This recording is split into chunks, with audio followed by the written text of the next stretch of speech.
Syria পরিস্থিতির উপর নজর রাখছে যুক্তরাষ্ট্র। সিরিয়ায় সেনা ও বিদ্রোহীদের সংঘর্ষে কিছুই করার নেই যুক্তরাষ্ট্রের। গুরুত্ব সহকারে দেশটির পরিস্থিতির উপর নজর রাখছে ওয়াশিংটন, এমন মন্তব্য করেছেন বাইডেন প্রশাসন। শনিবার মার্কিন জাতীয় নিরাপত্তা পরিষদের মুখপাত্র শন শ্যাশেট স্বাক্ষরিত এক বিবৃতিতে সিরিয়ায় সাম্প্রতিক সহিংসতার বিষয়ে মুখ খুলে ওয়াশিংটন। বিবৃতিতে উল্লেখ করা হয়, দেশটিতে বিদ্রোহীদের উত্থানের পেছনে রাশিয়া ও ইরানের উপর আসাদ সরকারের নির্ভরশীলতাকে দায়ী করে যুক্তরাষ্ট্র। তাদের দাবি, রাজনৈতিক উপায়ে সংঘাতের সমাধান করতে চাইছে না বাশার আল আসাদ সরকার। বিবৃতিতে দ্রুত সিরিয়ার এই সংঘাত নিরসনের আহ্বান জানায় ওয়াশিংটন। উল্লেখ্য, গত বুধবার থেকে আয়াত তাহরির আল শামের নেতৃত্বে সিরিয়ার বিদ্রোহী গোষ্ঠীগুলো আচমকিক হামলা শুরু করে।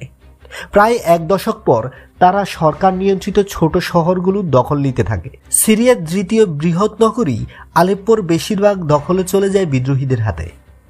আলেপ্পোতে ফের সেনা মোতায়েন করা হয়েছে। সিরিয়ার সেনাবাহিনী বলছে, এসটিএস বিদ্রোহীদের হামলায় শনিবার বেশ কয়েকজন সেনা নিহত হয়েছেন, তাই বাধ্য হয়ে সেখানে তারা নতুন সেনা মোতায়েন করছেন। বন্ধুরা, নিত্য নতুন এক্সক্লুসিভ খবরাখবর সবার আগে পেতে এসটি নিউজ রুম চ্যানেলটি সাবস্ক্রাইব করে পাশে থাকা বেল আইকনটি অন করে দেওয়ার অনুরোধ রইল।